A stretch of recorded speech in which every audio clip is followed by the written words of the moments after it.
Feels like a long time since we spoke to the great man, Andrew Bogut. So let's rectify that right now. The host of the Rogues Bogues podcast joins us now from his beautiful home in Melbourne. Lovely to see you, mate. Hope all is well. I'm sure you're excited. The NBA season's up and running again. Are you somebody who watches the games live in the middle of the night, or you turn around and watch it all on demand the next day?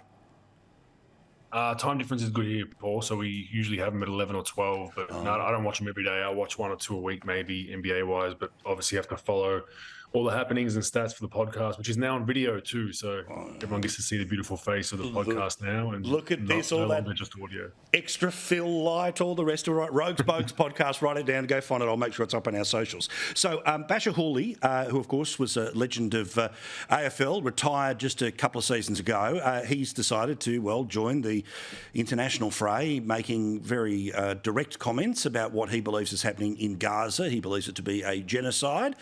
He then, I think, has since deleted, but what do you say to this?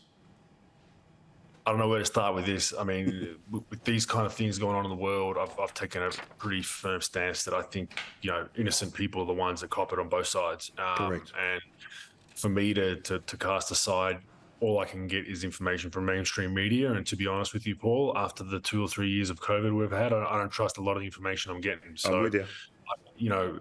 I'm all for someone like Basher posting his thoughts and his opinions, whether right or wrong. But if it was, I haven't seen the video in question, but if it was inciting violence or deaths or glorifying any of that stuff, then it's a big no-no. But otherwise, if he has a contra view to what's going on, I have no problem with it. But if it is inciting, then obviously it should be tread cautiously, in my opinion.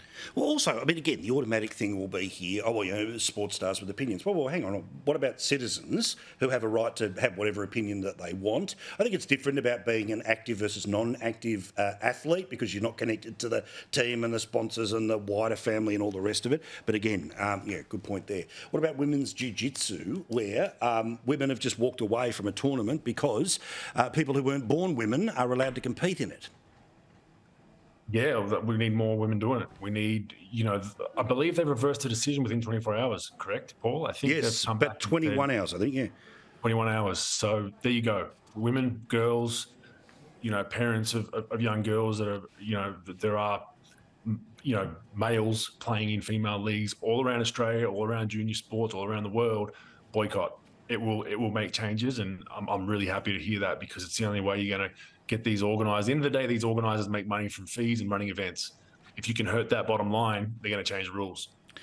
Huge boxing around today. Tyson Fury, he got another win, which means he'll get a chat with Piers Morgan in the next few days. It'll be big on the internet, no doubt. But it was in Saudi Arabia. Now, Saudi Arabia's human rights record is appalling, but they've got billions of dollars willing to spend. Of course, they were able to buy off golf in the past couple of years. They've got events like WWE, and they've got Formula One. How do you feel about this? I mean, in an individual sport like boxing, it's all about payday, and if there's a payday somewhere else, do you chase it, or does it matter where the payday comes from?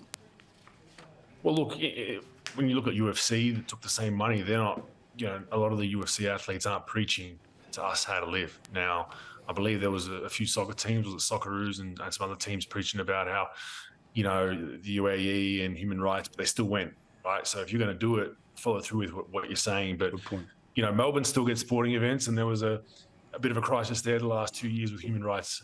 So, we can't be hypocritical. We had our own issues down here. UAE is obviously a different ball game with certain things in their beliefs, but that's their country's beliefs. We all think in the West that they are not aligned with our values, but I'm sure they think our values are a little bit different to theirs as well. Now, forgive me for asking, you can feel free to pass it away if you wish, but as somebody who's involved in the NBL and you're at times looking for sources of money, either as a sponsor or co-investors, if somebody comes to you, now obviously a Russian oligarch, not quite available at the moment, but if somebody comes and you know from where their money comes, would you personally turn down dollars investing in the sport that you love because of where that money comes from? Well, if you're referring to it being knowingly dirty money or illegal, then no, obviously. Of course.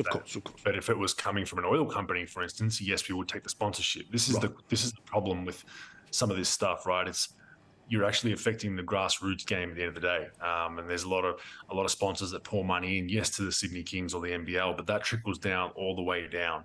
Now, there's going to be people that sponsor you, and as an adult, guess what? You're going to have people that disagree with political stances, what you're passionate about. Some are passionate about climate change, some aren't. Some think it's not a big deal. Some think you got to move on with that. If someone's willing to put money into your organization, we generally will take an open mind with that, and their political beliefs are their personal opinions are their personal opinions. But if it's something illegal, that's a whole different story.